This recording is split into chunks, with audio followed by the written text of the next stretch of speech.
জানো কখন তোমার দোয়া কবুল হয়? যখন তোমার জন্য দোয়াগুলো কবুলিয়তের কোনো পথ তোমার নজরে আসে না, যখন মানুষ তোমাকে বুঝিয়ে দেয় যে এখন আর কিছুই হতে পারে না, তখন তোমার রব তোমাকে দেখায় যে এই মানুষের তার হুকুমের আগে কিছুই না। তুমি এটা মনে রাখবে, এই দুনিয়ার মানুষের ফয়সালা আর তোমার রবের ফয়সালার অনেক পার্থক্য।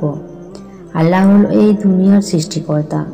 উনি মৃতদেরকে জীবিত করেন আর তিনি সর্ববিষয়ে সর্বশক্তিমান। তারপর আল্লাহ রাব্বুল আলামিন বলেন, আমি সর্ববিষয়ে সর্বশক্তিমান। খাস হৃদয়ে বের হওয়া দোয়াগুলো আসমানকে ভেদ করে আরশ পর্যন্ত পৌঁছে যায়, আর তারপর শুধুমাত্র আরশ পর্যন্ত পৌঁছানোর অপেক্ষায় থাকে। তারপর অসম্ভব সম্ভব হয়ে যায়, মুজিজা হয়, সবরে তার গুণের ঝলক দেখায়। তারপর গায়েবী সাহায্য আসে আর সমস্ত অপেক্ষা শেষ হয়ে যায়। তারপর অশ্রুগুলোর ফল পাওয়া যায়। এভাবেই তিনি দেখেন যে একটা সময় থাকে যা তুমি তৈরি করো, আর একটা সময় আছে যা তিনি তৈরি করেন। আর অবশ্যই রবের তৈরি করার সময় মুজিজার হয়। আল্লাহর তৈরি করার সময়ের চেয়ে উত্তম আর কোনো সময় হয় না। তাহলেও তুমি তার কুদরতের উপর প্রশ্ন কেন তোলো? তারপর তুমি দোয়ার জন্য হাত তোলা কেন ভুলে যাও? তুমি তার রহমতের উপরে কিভাবে হতাশ ও নিরাশ হতে পারো? তুমি এখন যেটা অসম্ভব ভাবছ, সেটা আল্লাহ রাব্বুল আলামিন যদি সম্ভব করে দেন তাহলে কি করবে? যেটা নিরাশ ও হতাশায় পার করছো, সেই মুহূর্তটাই যদি কবুলিয়তের হয় তাহলে কি করবে? যেটাকে বাধা ভাবছ, সেটাকে যদি আল্লাহ রাব্বুল আলামিন ওসিলা বানিয়ে দেন তাহলে তুমি কি করবে? যেটাকে তুমি তোমার শেষ ভাবছ, আল্লাহ রাব্বুল আলামিন সেটাকেই যদি তোমার জীবনের নতুন এক অধ্যায় বানিয়ে দেয় তাহলে তুমি কি করবে? রাতে উঠে কান্না করে তোমার দোয়া করাকে আল্লাহ রাব্বুল আলামিন যদি কবুল করে নেয় তখন তুমি কি করবে? যেই পরীক্ষাকে তুমি শাস্তি ভাবছ, সেটার বদলে তুমি যদি আল্লাহকে পেয়ে যাও তাহলে কি করবে? সেজদা থেকে উঠতে উঠতেই যদি হঠাৎ করে তোমার ধারণা বাস্তবতা হয়ে তোমার সামনে চলে আসে তখন তুমি কি করবে? নিরাশ হয়ে যে দোয়াকে করা ছেড়ে দিচ্ছ, সেটাই মুজিজা হয়ে গেলে কি করবে? আর তুমি তো ভাগ্যবান যে তিনি তোমাকে দোয়ার জন্য বেছে নিয়েছেন, কেননা তিনি দোয়া করার তৌফিক তখনই দেন যখন দোয়াগুলোর কবুলিয়তের কথা ভেবে রাখেন। জীবন তো একটা খুব সুন্দর পুরস্কার, যেটার একটা করে পাতা আমাদের প্রতিদিন পূরণ করতে হয়।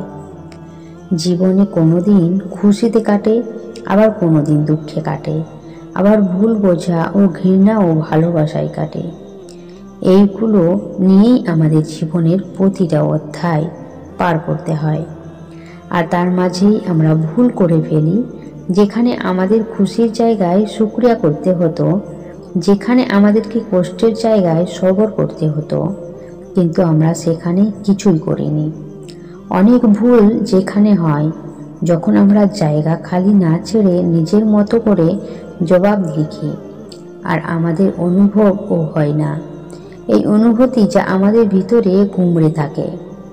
সম্পর্ক ভাঙার সময় অনুভূতি হওয়া যায়, কিন্তু সেটা আমাদের কাছে থাকেই না। আমাদের কাউকে দুঃখ দেওয়ার সময় অনুভূতি থাকা যায়, কারো খুশির মান রাখার জন্য অনুভূতি চাই, কিন্তু সেটা আমাদের কাছে থাকেই না। আর আমরা এতটুকু জানতে পারি না যে অন্য কারো নেয়ামত আমাদের জীবনকে ভরাতে পারে না। আমাদের মন তো শুধুমাত্র আমাদের নসিবের মধ্যেই পরিচালিত হবে। জীবনের উপরে অভিমান করছো, কে জানে কখন কি হবে? নিজের জীবনের প্রতিটা অধ্যায়কে সঠিকভাবে পরিচালনা করতে হবে, কারণ একটা অধ্যায় পেরিয়ে গেলে সেই অধ্যায় আর দ্বিতীয়বার ফিরে আসবে না। আর তোমার করা প্রথম অধ্যায়ের ভুলগুলো আর মোছা যাবে না। তাই আমাদের প্রতিটা কাজ করার আগে ভেবে চিন্তে সঠিকটাই করা উচিত। আল্লাহ তাআলা চাইলে আমাদের কপালে লিখে দিতে পারতেন যে ইনি ভালো আর ইনি খারাপ। কিন্তু জানো তিনি এমন কেন করবেন না? কেননা তিনি কাউকেই ভালো অথবা খারাপ বানান না। উনি এটার ফয়সালা আমাদের উপরে ছেড়ে দেন, আর তারপর প্রতিদিন আমাদেরকে তওবা শুনতে চান এবং রোজ আমাদেরকে তিনি একটা নতুন সুযোগ দেন। কেননা তিনি জানেন কেউই সবসময় একরকম থাকে না। এই জন্য তিনি দুনিয়ার নজরে আমাদেরকে দেখে না। উনি এটা দেখেন না যে কে খারাপ আর কে ভালো। উনি তো শুধুমাত্র এটা দেখেন যে এটা আমার বান্দা আর আমার দিকে আসছে।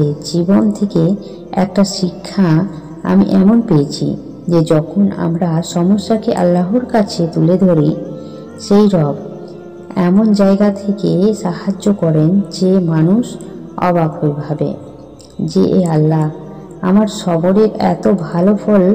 আমরা এটা ভাবি যে খারাপ করলেও তার সাথে কিছুই হলো না। এটা আর দেখি না যে আল্লাহ আমাদেরকে দুনিয়াতে কি কি দিচ্ছেন সেটার বদলে। আর যেখানে কথা কর্মফলের, তো সেটা আল্লাহ ভালো জানেন যে কখন কাকে কি শিক্ষা দিতে হবে। শুধুমাত্র একবার মন বড় করে আল্লাহর উপরে ছেড়ে দেখুন, সে আল্লাহ তোমাকে কখনোই হতাশ হতে দেবেন না।